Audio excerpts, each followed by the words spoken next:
గన్నవరం మాజీ ఎమ్మెల్యే వల్లభనేని వంశీమోహన్ తీవ్ర అనారోగ్యానికి గురయ్యారు. తీవ్ర అస్వస్థతో విజయవాడలోని ఒక ఆసుపత్రిలో జాయిన్ అయ్యారు. కొద్ది రోజుల కిందట ఆయన బెయిల్పై రిలీజ్ అయ్యారు. శ్వాస తీసుకునేందుకు ఇబ్బంది పడడంతో కుటుంబ సభ్యులు ఆసుపత్రిలో జాయిన్ చేశారు. ప్రజెంట్ ఆయన ఆరోగ్య పరిస్థితి నిలకడగా ఉంది.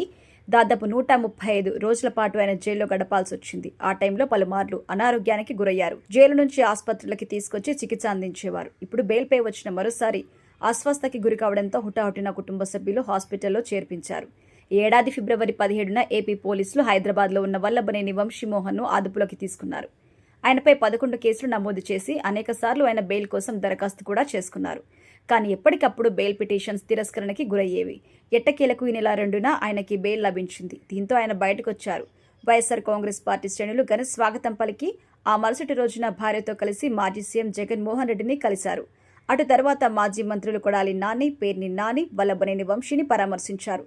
ఇంతలో ఆయన అస్వస్థకి గురి కావడం ఆందోళన కలిగిస్తుంది. శ్వాస తీసుకోవడానికి ఇబ్బంది పడడంతో కుటుంబ సభ్యులు హుటాహుటిన ఆసుపత్రిలో జాయిన్ చేశారు. వల్లభనేని వంశీ దూకుడుగా ఉంటారు. వైఎస్ఆర్ కాంగ్రెస్ పార్టీ హయాంలో చంద్రబాబుతో పాటు లోకేష్పై నిత్యం అనుచిత వ్యాఖ్యలు చేసేవారు. ఈ ఎన్నికల్లో గన్నవరం నుంచి వైఎస్ఆర్ కాంగ్రెస్ పార్టీ అభ్యర్థిగా పోటీ చేసి ఓడిపోయారు.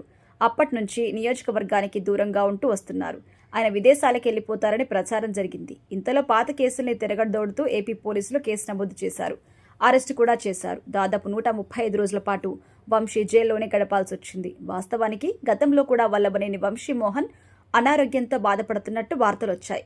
అయితే జైలుకి వెళ్లిన తర్వాత అనారోగ్యం మరింత తీవ్రమైంది. ఇప్పుడు బయటకొచ్చినా కూడా ఆ ప్రభావం ఇంకా కనిపిస్తోంది.